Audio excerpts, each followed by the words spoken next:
17 जुलाई 2026 शुक्रवार की सुबह करीब 6 बजे दामिनी नाम की औरत अपने घर में चिल्लाने लगती है और कहती है कि उसके पति को सांप ने काट लिया है और फिर उस पति को आनन फानन में अस्पताल ले जाया जाता है, जहां डॉक्टर उसे मृत घोषित कर देते हैं। लेकिन उस औरत के पति को जहां पे सांप ने काटा था, उस जगह को जब उसके पिता ने देखा तो उन्हें कुछ गड़बड़ सा लगा कि सांप कैसे काट सकता है, क्योंकि उस एरिया में तो सांप काफी दिनों से नहीं आ रहे थे। तो फिर उस एरिया में सांप आया कैसे, और आया भी तो घर के अंदर कैसे घुस सकता है, जबकि घर फर्श का हो।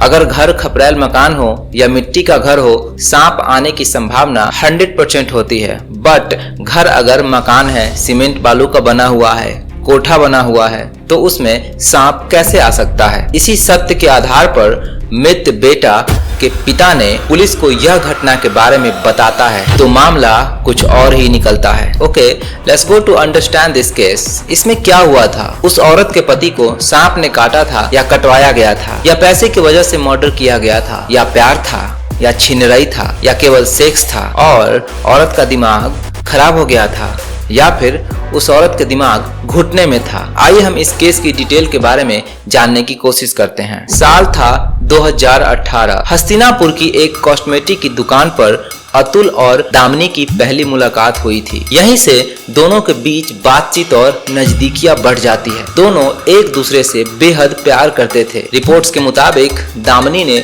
अतुल के लिए अपने परिवार से बगावत कर दी और दोनों ने साल 2019 में लव मैरिज कर लिया था। शादी के बाद उनका अभी 6 साल का एक बेटा मानिक भी है। पड़ोसियों के अनुसार अतुल स्वभाव से बहुत ही सीधा, हंसमुख और अपने सीमित आय में संतुष्ट रहने वाले व्यक्ति था। इसके विपरीत दामिनी बेहद महत्वाकांक्षी थी। वह कम समय में बहुत ही ज्यादा पैसा, बड़ी गाड़ी और आलीशान लाइफस्टाइल चाहती थी। अतुल के मध्यम वर्गीय कमाई और सीधेपन से वह अंदर ही अंदर जलने लगी थी और उसे लगने लगा था कि अतुल उसकी इच्छाएं पूरी नहीं कर सकता। अतुल पवार और दामिनी हस्तिनापुर में किड्स किंगडम पब्लिक स्कूल चलाते थे और फिर उसी स्कूल में करीब 1 साल पहले तुषार पायला नाम के व्यक्ति को इस स्कूल में वैन कार ड्राइवर के रूप में नौकरी पर रखा गया था, जिसकी सैलरी 10,000 रुपए थी। तुषार पायला मेरठ के बासुमा क्षेत्र के ग्राम कोल्हा का रहने वाला था। तुषार शादीशुदा था, लेकिन स्कूल में रोजाना आना जाना होने के कारण स्कूल संचालिका दामिनी से उसकी बातचीत शुरू हो गई। तुषार जो था स्वभाव से काफी शातिर और बातूनी था। उसने धीरे धीरे दामिनी को अपने जाल में फंसा लिया और दोनों के बीच में अवैध संबंध बन गए थे। तुषार पायला जो वैन का ड्राइवर था और अतुल पवार की पत्नी दामिनी दोनों समाज और अतुल की नजरों से बचकर छुप करके मिला करते थे। पुलिस जांच में सामने आया कि पिछले 7 महीने में दोनों के बीच में 2000 से ज्यादा बार फोन पर बात हुई थी, यानी वह दोनों एक दूसरे के साथ संपर्क में रहते थे। तुषार ने दामिनी को पूरी तरह अपने प्यार में अंधा कर दिया था। उसने दामिनी से वादा किया था कि वह अपनी पहली पत्नी को तलाक दे देगा और दामिनी अपने पति अतुल को रास्ते से हटा दे।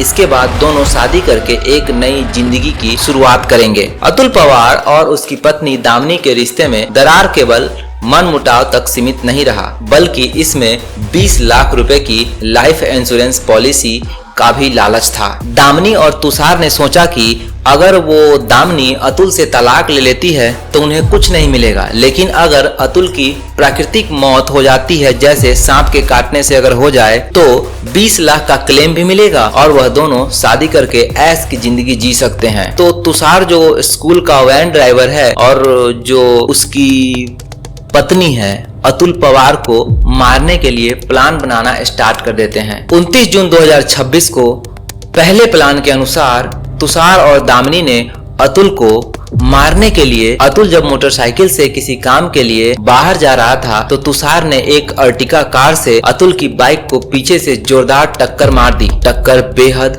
आमने सामने और खतरनाक थी, लेकिन किस्मत से अतुल ने हेलमेट पहन रखा था, जिसकी वजह से उसके सिर पर गंभीर चोटें नहीं आई और हल्की खरोंच लगने के कारण वो बाल बच गया। एक्सीडेंट के बाद अतुल बेहद गुस्से में था और वह इस मामले में पुलिस एफआईआर दर्ज कराना चाहता था। तो उसकी पत्नी दामिनी ने बेहद शातिर दिमाग लगाते हुए अतुल को शांत किया और केस दर्ज करने से रोक दिया। अतुल की पत्नी दामिनी ने अतुल से यह कहा कि अर्टिगा कार का नंबर तो हमने देखा ही नहीं है, तो अज्ञात गाड़ी के खिलाफ रिपोर्ट लिखवाने का कोई फायदा नहीं है, पुलिस कुछ भी नहीं करेगी। अतुल अपनी पत्नी पर अंधा भरोसा करता था, इसीलिए वह उसकी बातों में आ गया और उसने पुलिस में कोई शिकायत नहीं की। वह समझ ही नहीं पाया कि दामिनी पुलिस केस इसलिए रुकवाना चाह रही थी ताकि उसका प्रेमी तुषार पकड़ा न जाए। कुछ समय पहले अतुल को अपनी पत्नी के बदले हुए व्यवहार और ड्राइवर तुषार के साथ उसकी नजदीकियों पर हल्का शक होने लगा था। उसने यह बात अपनी माँ को भी बताया था कि उसे अपनी जान का खतरा लग रहा है, क्योंकि 4 महीना पहले भी उसे खाने में कुछ मिलाकर देने की कोशिश की गई थी, जिससे वह गंभीर रूप से बीमार हो गया और अस्पताल पहुंचा, लेकिन फिर भी वह बच गया। और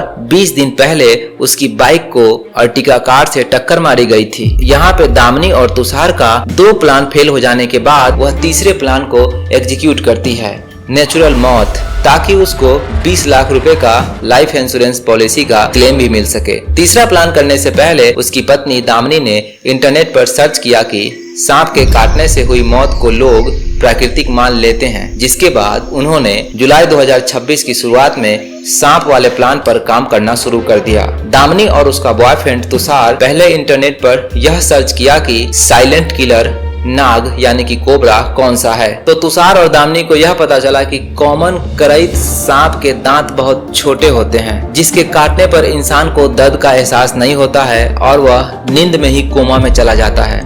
इसके अलावा लोग इसे एक सामान्य प्राकृतिक हादसा, नेचुरल एक्सीडेंट मान लेते हैं। मास्टरमाइंड दामिनी का प्रेमी तुषार पायला मेरठ के मवाना क्षेत्र का रहने वाला था, इसलिए उसका लोकल नेटवर्क अच्छा था।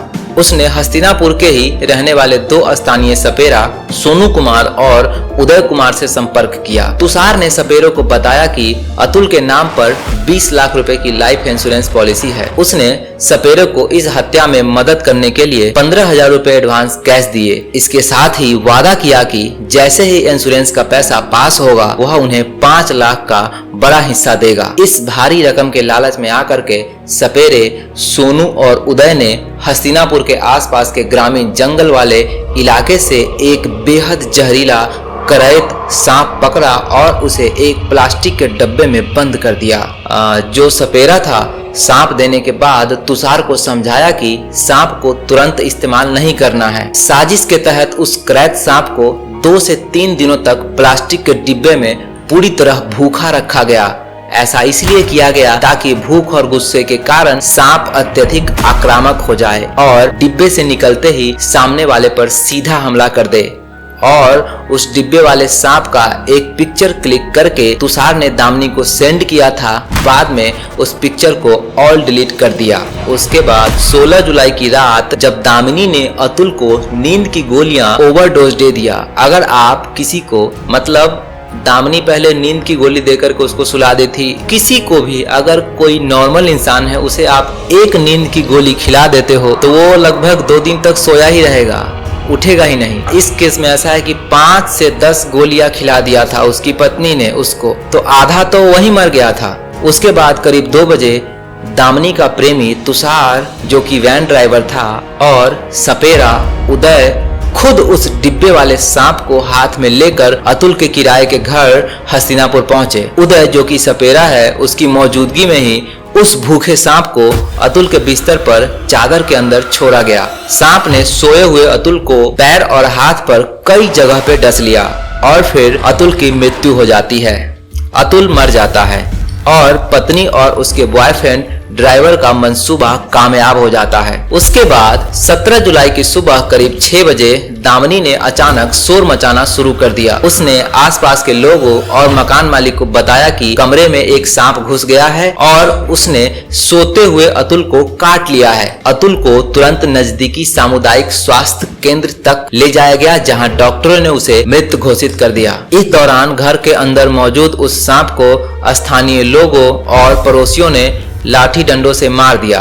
इससे हर किसी को यही लगा कि वह एक बेहद दुखद और प्राकृतिक घटना है। जब अतुल की लाश को अंतिम संस्कार के लिए मेरठ के भदौरा गांव ले जाया गया, तब अतुल के पिता को गहरा शक हुआ। दामिनी इस बात पर कड़ा विरोध कर रही थी कि लाश का पोस्टमार्टम न कराया जाए। दामिनी बार बार ये बात बोल रही थी। दामिनी के बार बार मना करने पर पिता का शक और भी ज्यादा बढ़ गया। उन्होंने साफ कह दिया कि बिना पोस्टमार्टम के अंतिम संस्कार नहीं होगा और उन्होंने तुरंत हस्तिनापुर पुलिस को इसकी सूचना दे दी। डॉक्टर ने जांच में पाया कि अतुल के शरीर पर 1 से ज्यादा जगह सांप के काटने के निशान थे। आमतौर पर प्राकृतिक रूप से सांप सिर्फ एक बार काटता है और वह भाग जाता है। 1 से ज्यादा निशान थे, मतलब सांप को 2 से 3 बार कटवाया गया था हाथ से पकड़ के, और उसके बॉडी पर जहाँ जहाँ पे सांप काटा था वहाँ पे किसी न किसी चीजों का दबाव था। घाव देखकर पुलिस समझ गई कि यह सामान्य सर्पदंश नहीं है, बल्कि एक सोची समझी हत्या किया गया है। इसके बाद पुलिस ने मामले की गहराई से जांच शुरू की और तकनीकी सबूत, टेक्निकल सर्विलांस जुटाना स्टार्ट कर दिए। पुलिस ने जब दामिनी का फोन खंगाला तो उसमें स्कूल के ड्राइवर तुषार के साथ पिछले कुछ महीने में 2000 से अधिक फोन कॉल्स का रिकॉर्ड मिला। तो पुलिस ने ड्राइवर तुषार को तुरंत हिरासत में लेकर के उसका फोन चेक किया तो उसकी गैलरी में एक प्लास्टिक के डब्बे में बंद जहरीले सांप करैत की फोटो बरामद हुई, जिसे उसने मर्डर से ठीक पहले सपेरे से खरीदते वक्त खींचा था। जब दोनों से सख्ती से पूछताछ की गई तो पुलिस ऑफिसर के सामने दामिनी और तुषार दोनों टूट गए और उन्होंने कबूल किया कि 20 लाख के इंश्योरेंस और अपने अवैध संबंधों के लिए 2 सपेरों सोनू और उदय की मदद से अतुल को नींद की गोलियां देकर और सांप से कटवा करके मारा है। जब दामिनी और तुषार पुलिस स्टेशन पहुंचे तो दामिनी तुषार को बेकसूर बता रही थी। दामिनी पुलिस अधिकारियों से कहा कि तुषार बेकसूर है, उसे छोड़ दो, इस मर्डर का पूरा जुर्म मैं अपने सर लेने को तैयार हूँ, जेल जाना है तो मैं चली जाऊंगी। दामिनी पुलिस के सामने यह साबित करना चाहती थी कि सांप का इंतजाम करने और हत्या की साजिश में तुषार का कोई हाथ नहीं था, ताकि तुषार जेल जाने से बच जाए। गिरफ्तारी के समय भी दामिनी के सर से प्रेमी का भूत नहीं उतरा था। थाने के भीतर ही दामिनी ने तुषार की तरफ देखा और पुलिस वालों के सामने ही उसने पूछा, क्या तुम अभी भी मुझसे शादी करोगे? हालांकि पुलिस की सख्ती और पकड़े जाने के डर से तुषार कांप रहा था। तुषार ने इस बात पर कोई जवाब नहीं दिया और वह चुपचाप एक कोने में खड़े होकर के रोता रहा। दामिनी भले ही तुषार को बचाने की कोशिश कर रही थी, लेकिन मेरठ पुलिस ने उसके इस जाल को आसानी से काट दिया। पुलिस को तुषार के ही मोबाइल फोन से प्लास्टिक के डब्बे में बंद सांप की फोटो मिल चुकी थी। गिरफ्तार किए गए दोनों सपेरे सोनू और उदय ने साफ साफ बयान दिया था कि तुषार खुद उसके पास सांप खरीदने आया था और उसने ही उन्हें 15,000 एडवांस दिए थे और 5 लाख का इंश्योरेंस के पैसे में से हिस्सा देने का लालच दिया था। इसी पुख्ता सबूत के कारण दामिनी का तुषार को बचाने का षड्यंत्र पूरी तरह फेल हो गया और पुलिस ने दोनों को दोषी करार मानते हुए जेल भेज दिया। ये केस यहीं तक था। अब आप सोचिए कितनी दोगलई हुआ है यहाँ पर। तुम बोलो कि मैं किसको गाली दूं? उस पत्नी को गाली दूं तो तुम कहोगे तुम औरत को गाली दे रहे हो। उस लौंडो को गाली दूं जो शादीशुदा है, उसके पास खुद बीवी है, फिर भी दूसरों की बीवी उसको अच्छी लग रही है, उस औरत को फंसाया था। अगर मैं उस मर्द को गाली दूं तो तुम कहोगे वो मर्द समाज को मैं गाली दे रहा हूँ। इसलिए मैं सबको गाली दे रहा हूँ, इस मामले में जो भी शामिल है, क्योंकि सब मादर चोद हैं। सारा खेल साला छिनरई का है। सबको पैसा चाहिए, सबको जल्दी चाहिए।